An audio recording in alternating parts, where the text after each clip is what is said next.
अस्सलामुअलैकुम स्टूडेंट्स, आज का हमारा मैसेज है वक्त ज़ाया नहीं करना। यानी कि हमें फ़जूल कामों में अपने टाइम को वेस्ट नहीं करना चाहिए, बल्कि उसको पॉजिटिव वे में अपने वक्त को जो है वो यूज़ करना चाहिए। Subject science class 8 unit number 6 जो हमने स्टार्ट किया हुआ है, acids, alkalis, basis and salts. आज जो हम टॉपिक स्टार्ट करेंगे वो है बेसिस और अल्कलीज। हमने एसिड्स के बारे में पढ़ा था कि वो H+ आयन जो है वो प्रोड्यूस करते हैं, उनको हम एसिड बोलते हैं। अब बेसिस किसे कहते हैं? Those compounds which release hydroxide ion in their aqueous solution। यानी कि ऐसे कंपाउंड, ठीक है, ऐसे कंपाउंड जो कि रिलीज़ करते हैं हाइड्रोक्साइड आयन, ठीक है, OH नेगेटिव रिलीज़ करते हैं, उनको हम बेसिस कहते हैं। किस में? हमारे एक्वस सॉल्यूशन में।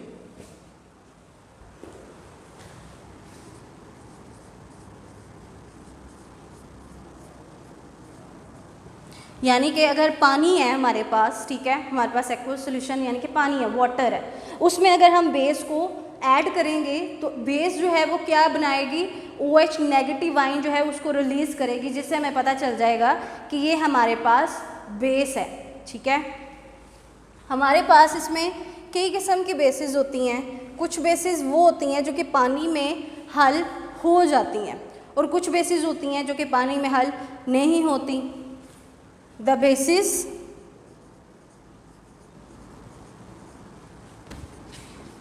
that can dissolve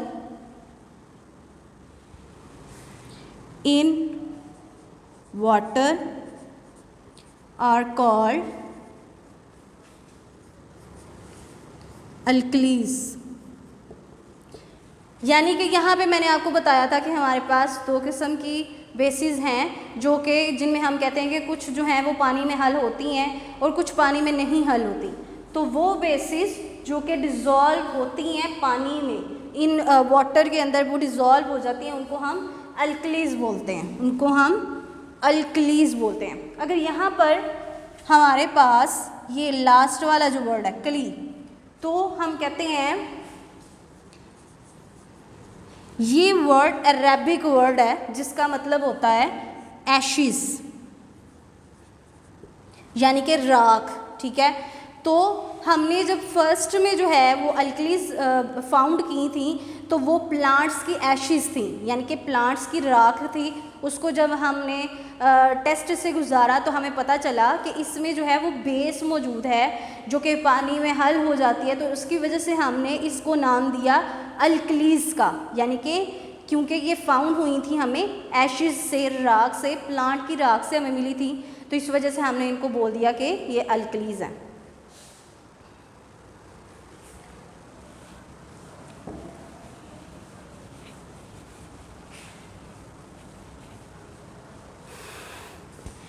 इसके बाद अगर हम मुख्तलिफ बेसिस के बारे में देखें कि हमारे पास, ये तो हमने पढ़ लिया कि बेसिस होती क्या हैं और अल्कलीज क्या होती हैं। अब देखते हैं कि कौन कौन सी हमारे पास जो हैं वो बेसिस हैं, जैसे कि sodium hydroxide, potassium hydroxide, calcium hydroxide.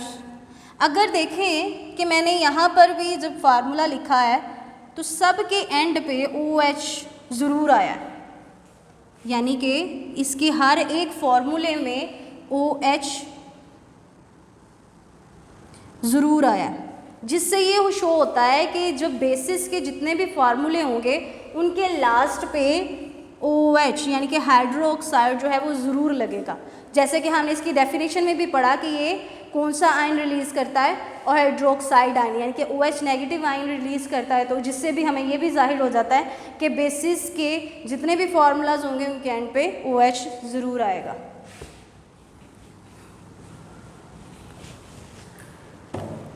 अब प्रॉपर्टीज़ इनकी डिस्कस कर लेते हैं।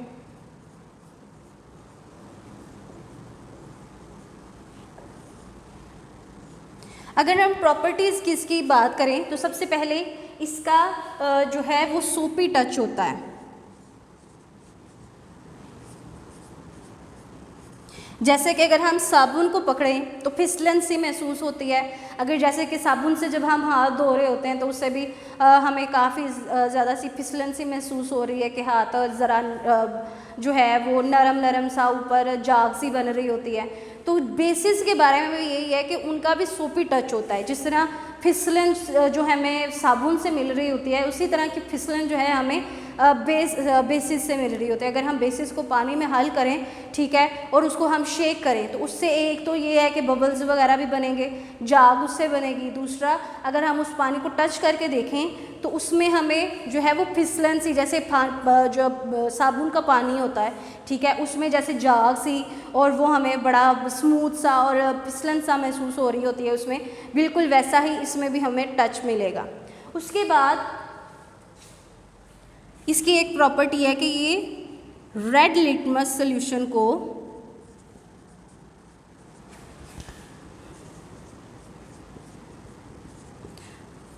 ब्लू कर देता है।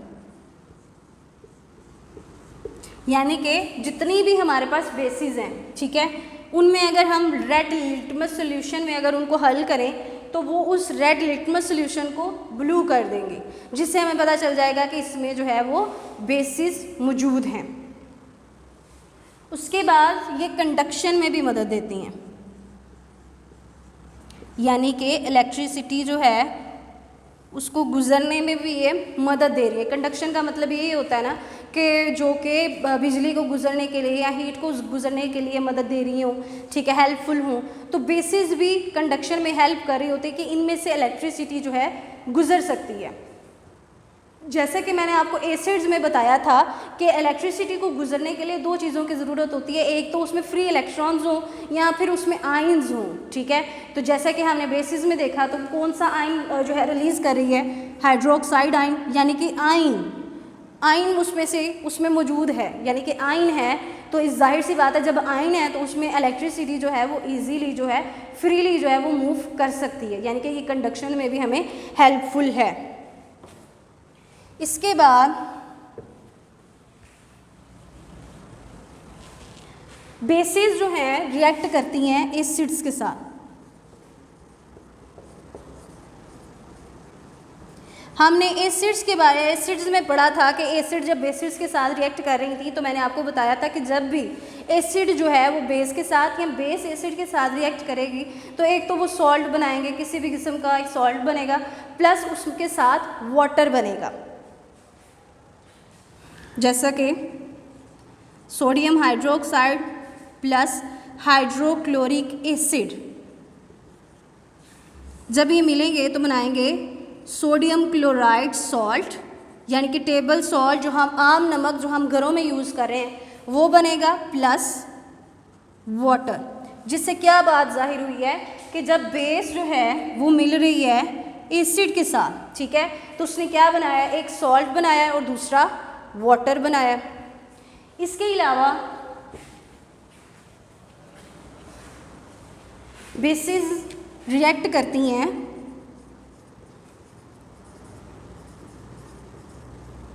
अमोनियम सॉल्ट्स के साथ। अमोनियम सॉल्ट्स हम उनको ही कहेंगे, अगर इसके वर्ड को ही देखें, अमोनिया, ठीक है, यानी कि वो सॉल्ट्स जिसके ज़रिए से हम एक तो उसमें मौजूद होगा NH4, ठीक है, अमोनियम सॉल्ट्स, ऐसे सॉल्ट्स जिसमें NH4 जो है वो मौजूद है तो हम उसको कहते हैं कि ये अमोनियम सॉल्ट्स हैं, ठीक है, ये हो गया। अब अगर हम इसकी रिएक्शन की बात करें बेस के साथ, calcium hydroxide plus ammonium chloride, यानी कि ये जो अमोनियम सॉल्ट है हमारे पास, तो इसमें अगर हम मेन इसका इंग्रेडिएंट देखें तो NH4 आ गया, मीन्स के ये अमोनियम सॉल्ट है। इससे हमारे पास बना क्या,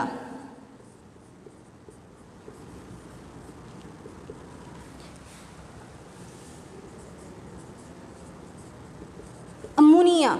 इससे हमारे पास बन रहा है वाटर। चलें जी दोबारा देखते हैं। हमारे पास थी बेस कैल्शियम हाइड्रोक्साइड प्लस हमने अमोनियम सॉल्ट यूज़ किया NH4Cl। अब क्या हुआ कि ये Ca रिएक्ट किया Cl के साथ, तो इसने क्या बनाया, कैल्शियम क्लोराइड। उसके बाद यहाँ से एक हाइड्रोजन जो है वो निकल जाएगा, ठीक है, और यहाँ पर रह जाएगा NH3 जो कि है अमोनिया गैस का फॉर्मूला।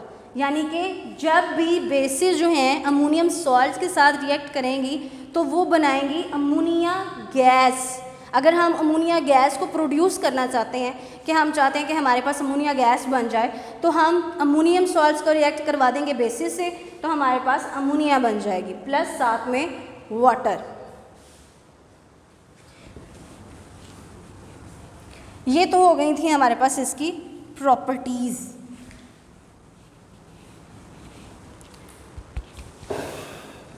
अब हम डिस्कस कर लेते हैं यूजेस ऑफ बेसिस, यानी कि हम बेसिस का इस्तेमाल कहाँ कहाँ करते हैं।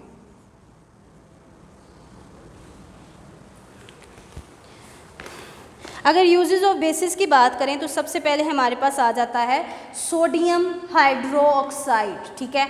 अगर सोडियम हाइड्रोक्साइड की बात करें तो ये हमारे सोप बनाने में, टेक्सटाइल की इंडस्ट्री हो गई उसमें, यानी कि हमारे पास जो चमड़े तैयार कर रहे होते हैं वहाँ पर भी, उसके अलावा प्लास्टिक, ऐसी इंडस्ट्रीज जहाँ पर हम प्लास्टिक बना रहे हैं तो वहाँ पर भी हम सोडियम हाइड्रोक्साइड का यूज़ करते हैं। उसके अलावा पेट्रोलियम रिफाइनिंग, अगर हम पेट्रोल की बात करें तो जब हम पेट्रोल लेकर आते हैं किसी भी सोर्स से तो प्योर नहीं होता, उसमें डिफरेंट इम्प्योरिटीज़ मौजूद होती हैं। तो उन इम्प्योरिटीज़ जो हैं उनको अलग करने के लिए, उस पेट्रोल को साफ़ और रिफ़ाइन करने के लिए हम सोडियम हाइड्रोक्साइड का यूज़ करते हैं।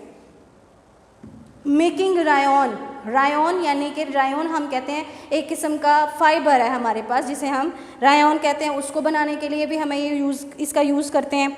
उसके अलावा पेपर पल्प और मेडिसिन्स, यानी कि जब हम पेपर बना रहे होते हैं तो सबसे पहले हम उसका पेपर पल्प यानी कि गूदा सा बनाते हैं, उसके बाद हम पेपर उसका बना रहे होते हैं। तो वो पेपर पल्प जो हम बनाते हैं उसको बनाने के लिए, मेडिसिन्स को बनाने के लिए भी हम सोडियम हाइड्रोक्साइड का यूज़ कर रहे होते हैं।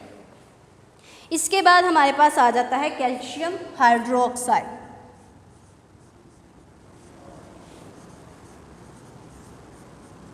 कैल्शियम हाइड्रोक्साइड की अगर हम बात करें तो ये हमारे पास ब्लीचिंग पाउडर यानी कि हम कपड़ों को साफ़ करने के लिए जो ब्लीच यूज़ करते हैं घरों में, कि ब्लीचिंग लिक्विड हमारे पास होता है कि जिससे क्या होता है कि वो एक तो कपड़ा जो है उस पर अगर किसी किस्म का भी स्पॉट धब्बा सा लग गया है तो उसको साफ़ करने के लिए हम ब्लीचिंग यूज़ कर रहे होते हैं, लिक्विड भी यूज़ कर रहे होते हैं, पाउडर यूज़ कर रहे होते हैं। तो उसमें जो है ये हमारे पास कैल्शियम हाइड्रोक्साइड मौजूद होती है। उसके अलावा हम अगर एसिड की वजह से कोई चीज़ हमारा हाथ वगैरह अगर जल गया है तो उसको मरहम के तौर पर भी हम मरहम के तौर पर भी हम किसको यूज़ करते हैं, कैल्शियम हाइड्रोक्साइड को। उसके अलावा फंगिसाइड यानी कि फंगस जो क्रिएट हो जाता है उसके ऊपर उसको ख़त्म करने के लिए स्प्रेज में हम यूज़ करते हैं। यानी कि फंगस हम कह रहे हैं कि हमारे घरों में मुख्तलिफ़ चीज़ों के ऊपर फंगस सा जो बन जाता है उसको हम ख़त्म करने के लिए भी जो स्प्रेज यूज़ कर रहे होते हैं उनमें कैल्शियम हाइड्रोक्साइड मौजूद होता है। उसके अलावा हम इसको neutralisation of acidity of soil, यानी कि समटाइम्स क्या होता है कि हमारी सॉइल जो है वो तेज़ाबियत वाली हो जाती है, उसमें तेज़ाबियत होती है जिसकी वजह से वहाँ पर फसल उगाना जो है वो आसान काम नहीं होता, वो फसल अच्छे से उग नहीं सकती। तो उसको भी हम न्यूट्रल करने के लिए जो है कैल्शियम हाइड्रोक्साइड का यूज़ करते हैं। लास्ट में हमारे पास आ जाता है अमोनियम हाइड्रोक्साइड। अगर हम अमोनियम हाइड्रोक्साइड की बात करें तो उसको हम कहाँ यूज़ करते हैं कि हमारे जो विंडोज़ के पेन्स होते हैं या पलड़े होते हैं वहाँ पर ग्रीस सी समटाइम्स जम जाती है, ठीक है, तो उसको भी साफ़ करने के लिए हम अमोनियम हाइड्रो ऑक्साइड जो है उसका इस्तेमाल करते हैं। उसके अलावा इंक स्पॉट यानी कि हमारे कपड़ों पर जो इंक के धब्बे से लग जाते हैं, अगर हम उनको चाहते हैं कि इजीली बगैर किसी जो है वो मुशक्क़त के हम उसको साफ़ कर लें, तो अमोनियम हाइड्रोक्साइड का हम यूज़ करते हैं। उससे क्या होता है, ईज़िली जो है वो स्पॉट जो है वो ख़त्म हो जाते हैं। उसके अलावा लेबॉर्ट्री में हमने मुख्तलिफ रिएक्शंस करवाने होते हैं, तो वहाँ पर ये एक रिएजेंट के तौर पर भी काम करता है। उसके अलावा for the treatment of bee sting यानी कि मक्खियों का जो डंग होता है उसको निकालने के लिए भी, उसको उसके असर को भी ख़त्म करने के लिए हम अमोनियम हाइड्रोक्साइड का यूज़ करते हैं। ओके जी स्टूडेंट्स, ये थी हमारी बेसिस, जिसमें हमने बेसिस के बारे में डिस्कस किया, अल्कीलीज के बारे में, उनकी प्रॉपर्टीज़ डिस्कस की कि उनकी प्रॉपर्टीज़ क्या हैं, कि अगर हमारे पास 2 या 3 मटेरियल हों कि जिनमें एक बेस है, तो अगर हमने देखना हो कि बेस कौन सी है, तो उनकी प्रॉपर्टीज़ अगर हमारे में जहन में होगी कि इनकी ये प्रॉपर्टीज़ हैं, तो उनके ज़रिए से हम रिएक्शन करवा कर हम देख सकते हैं कि हमारे पास बेस कौन सी है उनमें से। उसके अलावा हमने मुख्तलिफ बेसिस जैसे sodium hydroxide, calcium hydroxide, ammonium hydroxide, जो तीनों हमारे पास बेसिस हैं, इनके यूजेस पढ़े हमने कि हम डेली लाइफ में अपनी ज़िंदगी में हम कैसे इनको यूज़ करते हैं। ओके जी स्टूडेंट, आपने ये टॉपिक जो है उसको अच्छे से याद करना है, अपने कॉन्सेप्ट जो हैं वो क्लियर रखने हैं। अल्लाह हाफ़िज़।